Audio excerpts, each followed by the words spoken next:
기도하겠습니다. 하나님 아버지 감사합니다. 오늘 주님 앞에 나와 예배할 수 있게 해주셔서 감사합니다.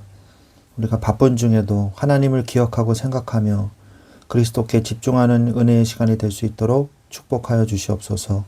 우리 주 예수 그리스도의 이름으로 기도합니다. 아멘. 네, 오늘 하나님 말씀 보겠습니다.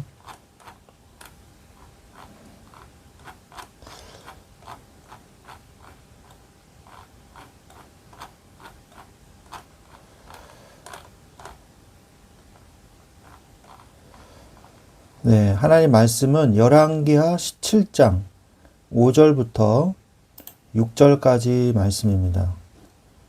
열왕기하 17장 11장 5절로 6절. 열왕기하 17장 5절로 6절.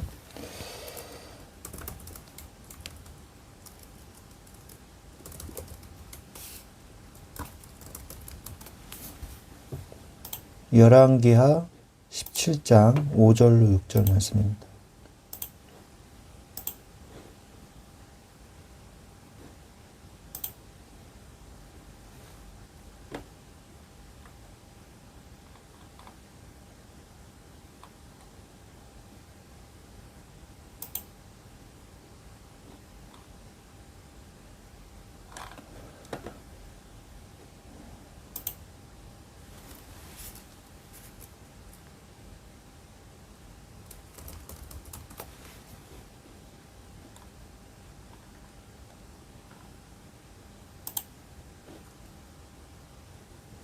잠시만요.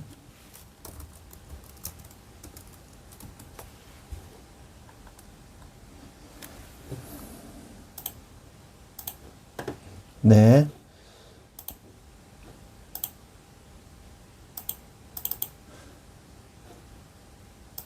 네. 열왕기하 17장 5절로 6절 말씀을 읽어드리겠습니다. 아수르 왕이 올라와 그 온 땅에 두루 다니고 사마리아로 올라와 그곳을 3년간 에워쌌더라. 호세아 제9년에 아수르 왕이 사마리아를 점령하고 이스라엘 사람을 사로잡아 아수르로 끌어다가 고산 강가에 있는 힐라와 하볼과 메대 사람 여러 고을에 두었더라. 아멘. 네.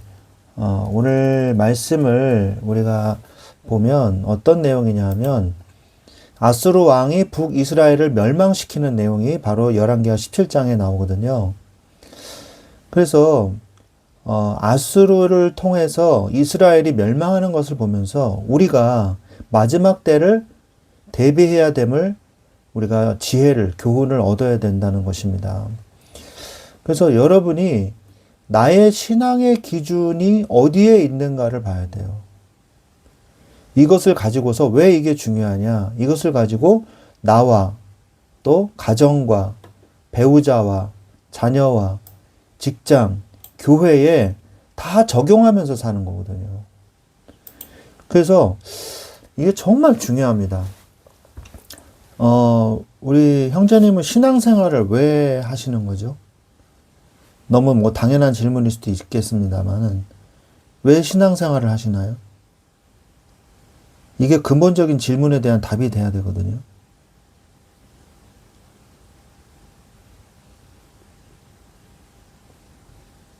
왜 신앙생활을 하시나요? 왜요? 네. 저는 하나님 없으면은 살 수가 없기 때문에요. 네. 네, 그렇습니다. 네. 그러니까 결국에는 하나님을 믿기 때문에 우리가 신앙생활 하는 거잖아요. 네. 그죠? 근데 얼마만큼 믿냐? 우리가 사람을 믿을 때도 좀 가까운 사람이 있고 그냥 이렇게 편하게 그냥 이렇게 업무상의 동료인 사람이 있고 그리고 이제 가까운 친구, 내 힘들고 어려운 것도 얘기할 수 있는 그런 친구가 있을 수도 있고 그리고 또 내 가족이 있을 수 있잖아요. 내 아내, 내 형제 이런 사람들도 있을 수 있잖아요. 그죠? 그래서 믿음의 정도가 좀 다를 수 있지 않습니까? 물론 가족들이나 자식이 부모를 배반하는 경우 또 너무 많지만, 근데 우리도 하나님을 얼마만큼 믿고 신뢰하느냐. 그러니까 하나님은 우리에게 모든 것을 다 주었거든요. 그리고 그 하나님의 말씀대로 살으라고 하셨단 말이에요. 근데 우리는 어떤 우리 신앙생활을 하는 어떤 성도들을 보면 하나님을 그냥 수단으로 믿는 거예요. 수단으로. 어떤 수단이냐? 내 삶을 안위하기 위한, 내 삶을 편안하게 하기 위한 수단으로서 하나님을 믿는 거예요. 그런데 우리가 중요한 건 뭐냐면 하나님을 믿는다는 것은 그건 믿는 게 아니거든요.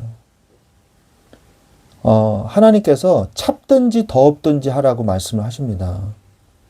그래서 북이스라엘의 이 어떤 왕은요, 하나님을 섬기는 것 같은데 또 악한 짓도 해요. 근데 하나님이 그런 왕은 어떻게 평가하시냐?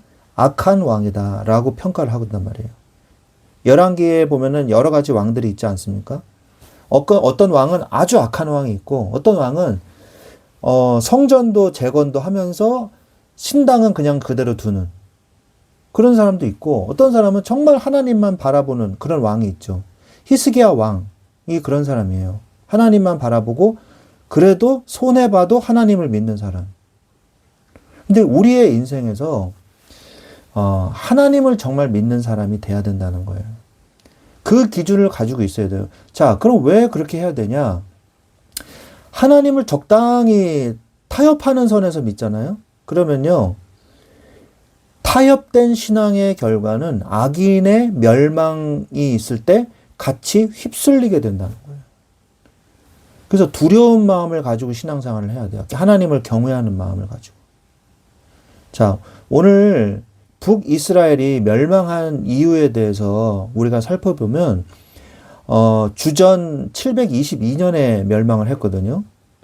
주전 722년에 멸망을 했는데 근본적인 하나님의 은혜에 대한 배신이에요. 배은. 그리고 이방 풍습의 모방.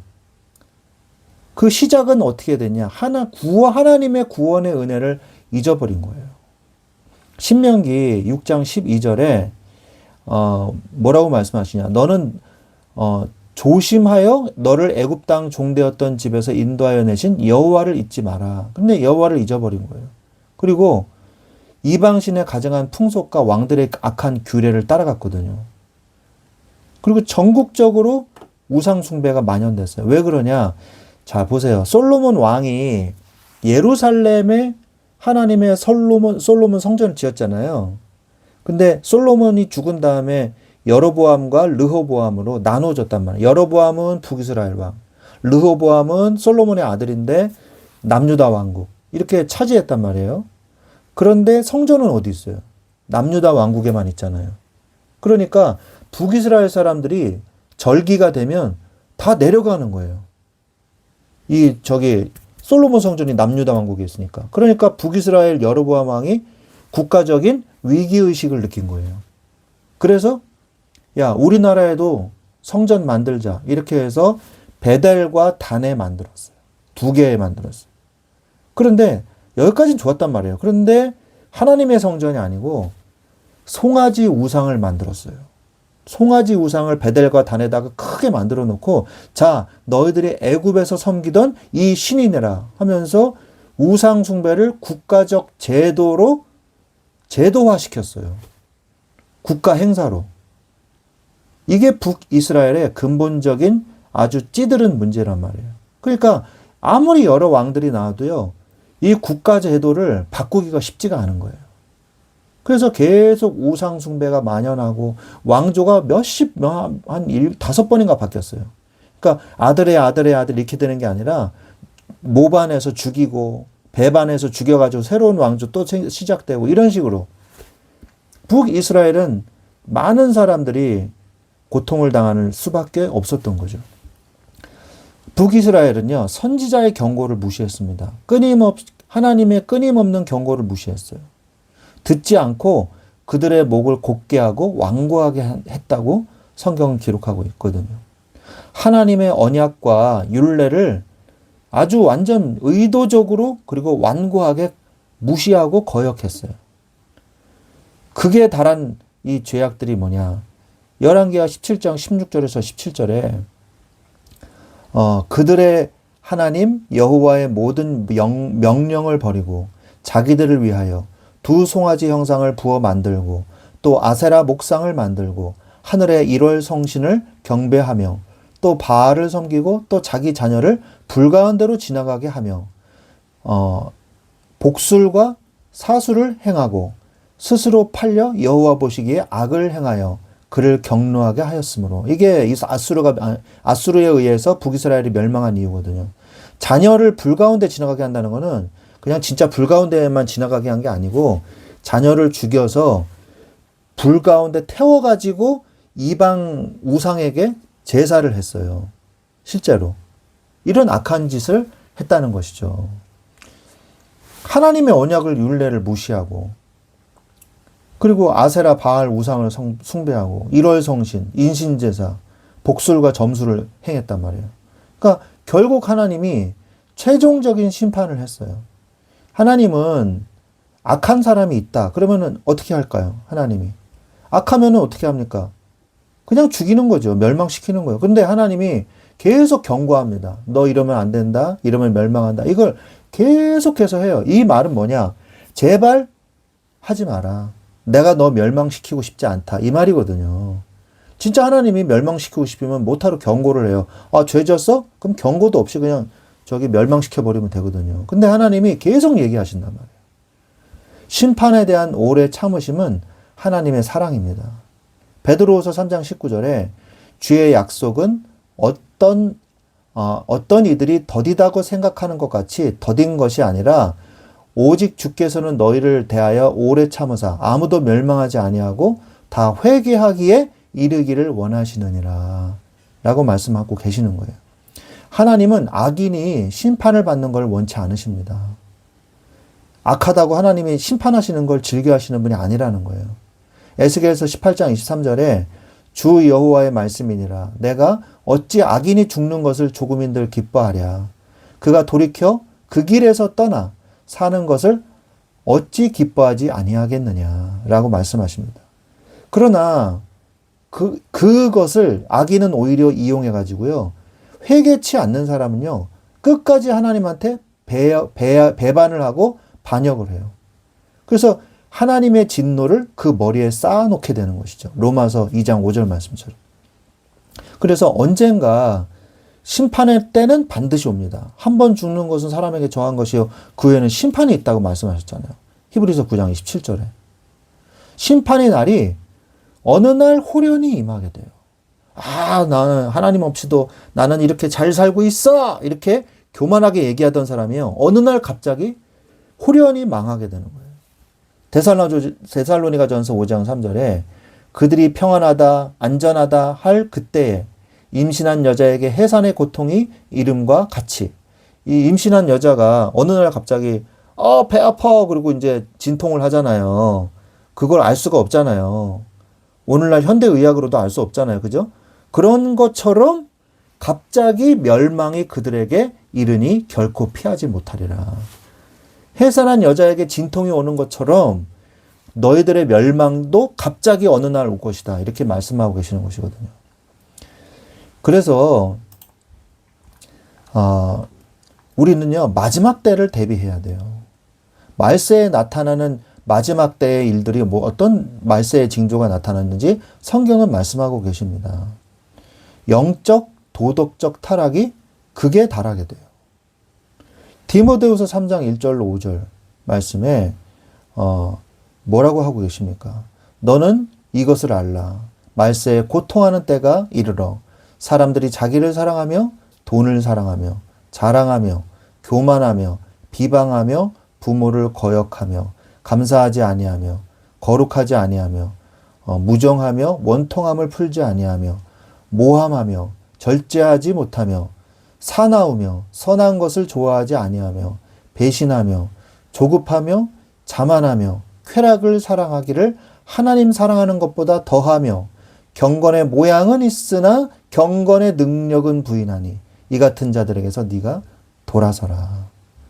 돌아서야 돼요. 착각하면 안 돼요. 자신이 경건의 모양만 있어. 경건의 모양만. 경건의 모양만 있고 경건의 능력은 없는 거예요. 거룩한 척 할 수 있죠. 예?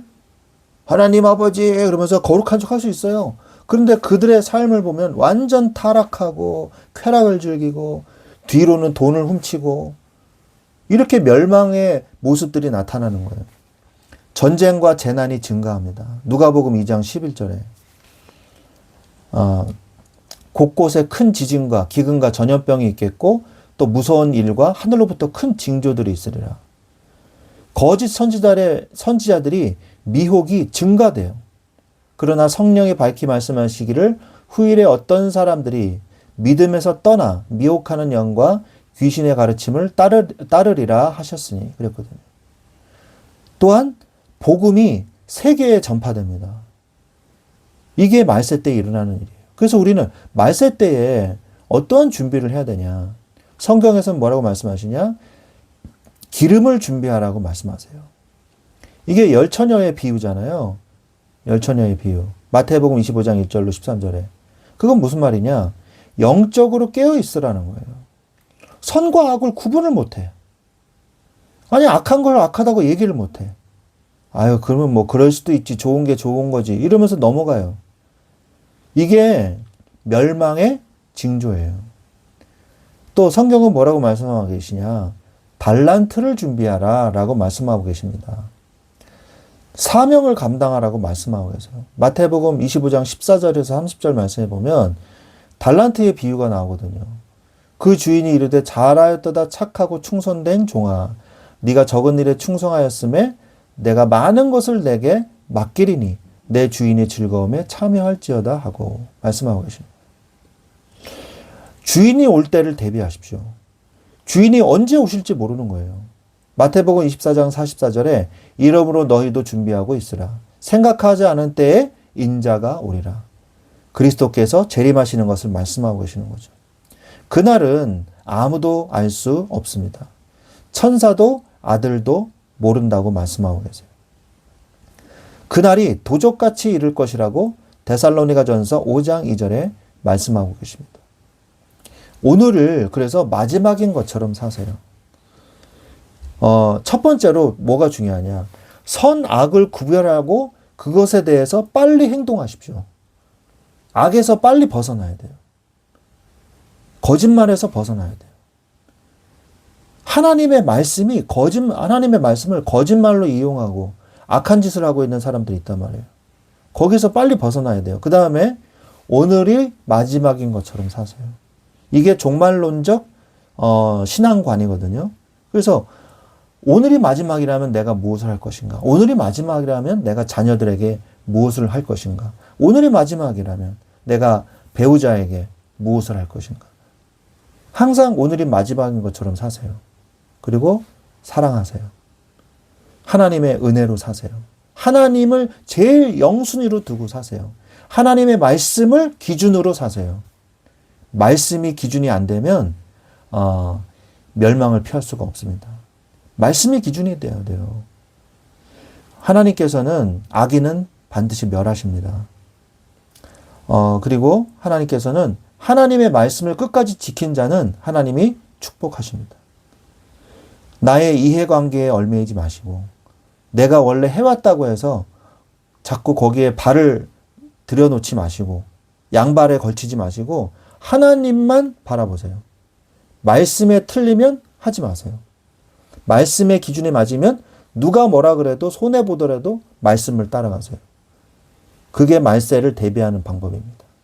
영적으로 깨어 있으십시오. 직장의 현장에서 우리가 뭘 해야 되겠습니까? 오늘을 하나님 앞에 드리고 오늘 속에서 하나님을 찾으세요. 그래서 점심시간에 잠깐이라도 말씀을 한두 절이라도 보시고 기도하세요. 그래서 제가 오늘 아침에 말씀 묵상 그걸 올리잖아요. 그거를 출근하는 시간에 들으세요. 아침 말씀 묵상. 그걸 제가 이제 강해를 계속 하잖아요. 한 장씩 계속 강해를 합니다. 그래서 아침마다 그걸 들으시면 성경을 한 장 읽는 그런 효과가 있지 않습니까? 그리고 점심시간에는 그 해당되는 성경을 한번 읽어보세요. 그리고 잠깐 기도하세요. 그거 얼마 안 걸립니다. 10분이면 돼요. 하나님의 은혜 속에서 계속 그것을 찾으세요. 하나님이 우리 형제님의 모든 직장과 가정과 그 교회의 삶을 축복하실 것입니다. 말씀이 기준이 되는 영적인 삶을 오늘 말씀의 제목과 같이 마지막 때를 대비하는 삶을 사시기를 주 예수 그리스도의 이름으로 축원드립니다. 네, 기도하겠습니다. 하나님 아버지 감사합니다. 마지막 때를 대비하게 하여 주옵소서. 북이스라엘은 멸망 직전까지도 하나님 앞에 회개하지 아니하고 악을 따라가다가 결국 멸망의 길로 갔으나 하나님, 우리는 하나님의 은혜로 말씀을 따라가다가 말씀의 기준을 따라가다가 하나님의 이 축복의 은혜 속에 들어가는 우리가 되게 하여 주시옵소서. 직장과 가정과 또 모든 삶의 신앙생활에 하나님을 전적으로 믿는 믿음을 가지게 하여 주옵소서. 타협하는 신앙은 버리게 하옵소서. 감사하며 주 예수 그리스도 이름으로 기도합니다. 축도로 마치겠습니다. 지금은 우리 주 예수 그리스도의 은혜와 하나님 아버지의 지극하신 사랑하심과 성령님의 내주 인도 교통 역사하심이 마지막 때를 대비하며 믿음으로 믿음의 편에 서기를 원하는 우리 사랑하는 우리 형제님 위에 그리고 이 직장과 가정 위에 지금부터 영원토록 항상 함께 계실지어다. 아멘. 아멘.